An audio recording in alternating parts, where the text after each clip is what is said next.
Hi everyone, welcome back to the channel. Happy New Year. I hope you had a great yesterday with friends, family, maybe a party or eating dinner with the people you like and love.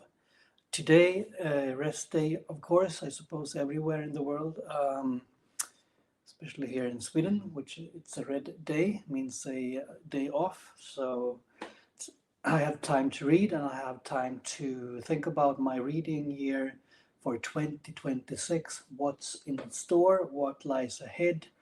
I have a few books behind me that I want to just go through briefly. And as you know, if you are used to watch me on this channel, I'm a curious reader. I have a number of books that I try to finish, of course, but I'm a mood reader, so I can change pace, I can change books and so on. But this is my what lies ahead list, you could say, for 2026. Not a TBR, maybe a curious reading list from my point of view. I'm curious on what you are going to read this year, what you would like to see me read, if you have advice from your own reading list, for example. So let's start.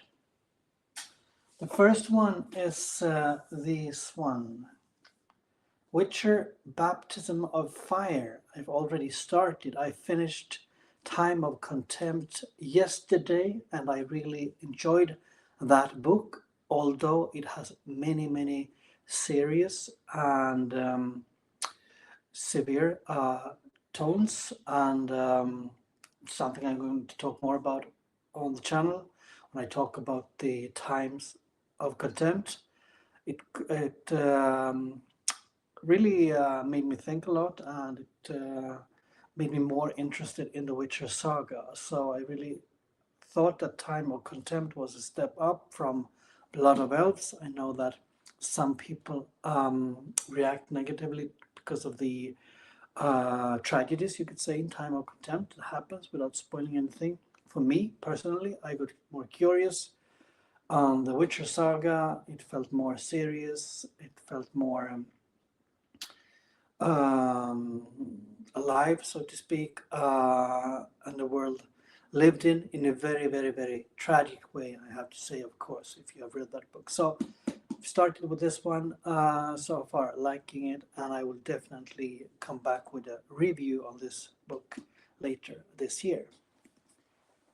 Another one, which might be a surprise for you, is Shogun by James Clavell. I watched actually the Disney show Shogun, which was good, and this is about um, a soldier, or actually a pirate, coming to Japan, and for different reasons is caught as a prisoner, but then becomes involved in the court basically, and has to adjust both custom-wise and also philosophically, I would say, from at least from the TV show's perspective. I'm curious on the book, what it has to say. It's also because Christianity, I think it's Catholicism, meets Christianity in Japan, but also Japan in transition and change from their traditional beliefs to what then is modern beliefs for Japan. So I think all this makes up for a great story, a bit different from what I used to read. But as you know, I have this interest in going more closely to maybe historical fiction that has sometimes fantasy themes, but maybe it's not really fantasy. This has nothing to do with Shogun though, but it has to do with other books I have here in my pile.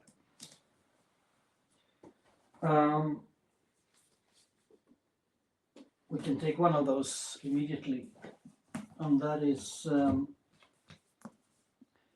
Gabriel Tigana,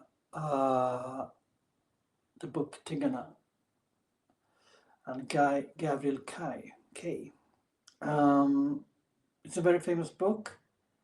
and I don't know so much about the book actually, but it says like this: "This is the tale of a people so cursed by the dark sorceries of the tyrant King Brandon that even the very name of their once beautiful home cannot be spoken or remembered.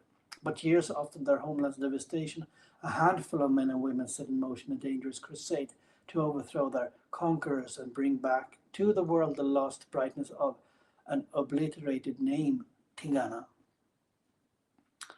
Um, I've read Alliance of Rasan, I think it's called, by Gabriel Kay last year. I liked that book. It was closely tied to historical fiction with fantasy themes.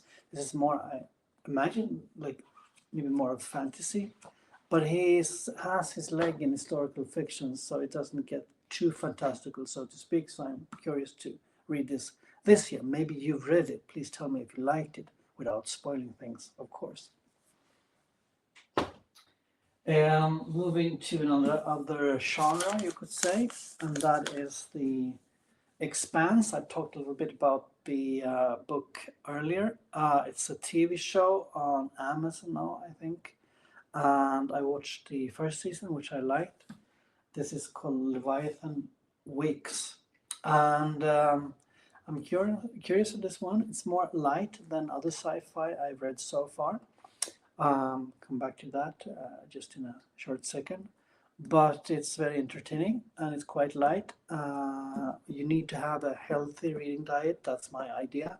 So this goes into the pile of for 2026 for books that might be on the lighter side, but still very entertaining.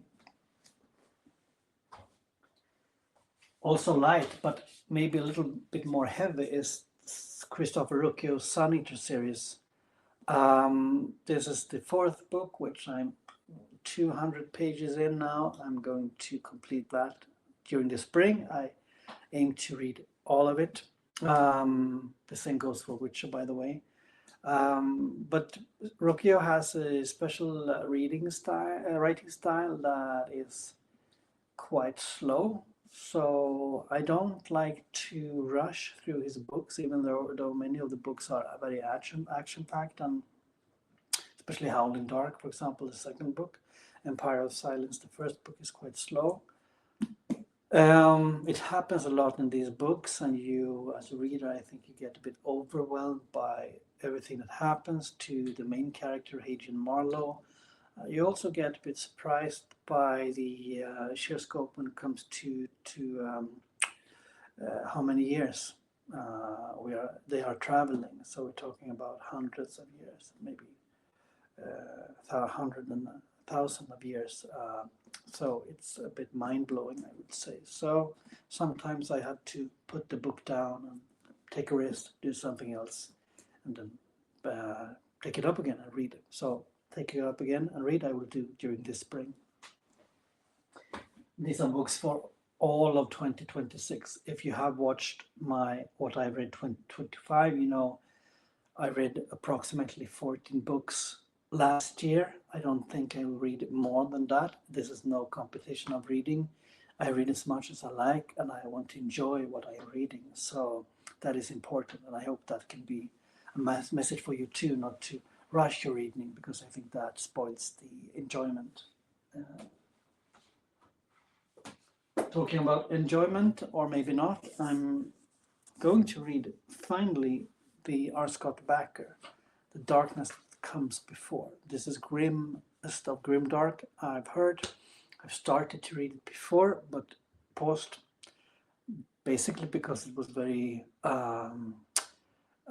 depressing, I would say. I will try to read it during 2026, see if I'll finish this one. I will definitely reflect upon the book and on the themes. And also, when I finished Times of Contempt, the ending was very, very grimdark, I would say, in so many ways. The difference is that I think Bakker does it 110% of the time, almost on every page.